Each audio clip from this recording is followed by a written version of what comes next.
যখন আপনার হাসব্যান্ডের সাথে আপনার ঝগড়া হবে, তখন ৩টি কথা আপনি খুব ভালোভাবে মাথায় রাখবেন। নাম্বার 1, আপনার সাথে যে আপনার স্বামীর ঝগড়া হয়েছে, এই বিষয়টা আপনি আপনার বাড়ির লোকের সাথে কখনোই শেয়ার করবেন না। যেমন আপনার মা, আপনার বোন, তাদের সাথে শেয়ার করবেন না।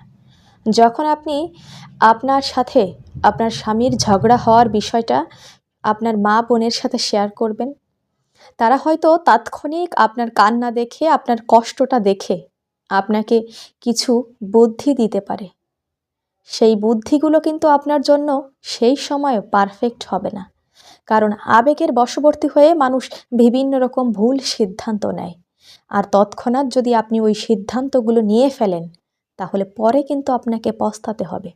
পরে আপনি বুঝতে পারবেন আবেগের বশবর্তী হয়ে ওই কথাগুলো শুনে আপনি ঠিক কতটা ভুল করেছেন। কারণ মানুষ বরাবরই ভুল করে সেই ভুল থেকে কিন্তু শিক্ষা নেয়। তবে এমন কিছু ভুল আছে জীবনে যেগুলো একবার নিয়ে ফেললে সেখান থেকে শিক্ষা নেওয়ার কোনো উপায় থাকে না। নাম্বার 2, আপনার হাজব্যান্ডের সাথে যদি আপনার ঝগড়া হয়, এই বিষয়টা কখনোই আপনি আপনার পাড়া প্রতিবেশীদের সঙ্গে শেয়ার করবেন না।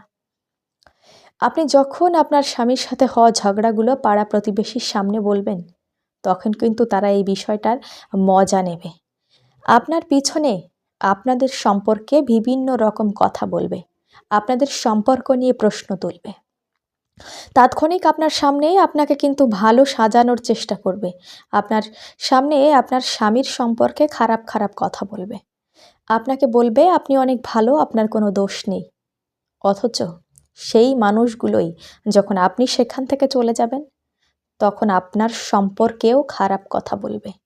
আর আপনার স্বামীর সাথে হওয়া ঝগড়াগুলো আপনি কিন্তু 2 দিনের মাথায় ভুলে যাবেন।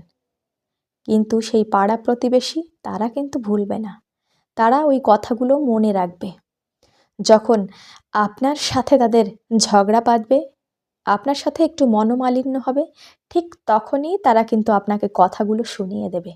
আপনি বুঝতেও পারবেন না আপনি কত বড় ভুল করেছেন।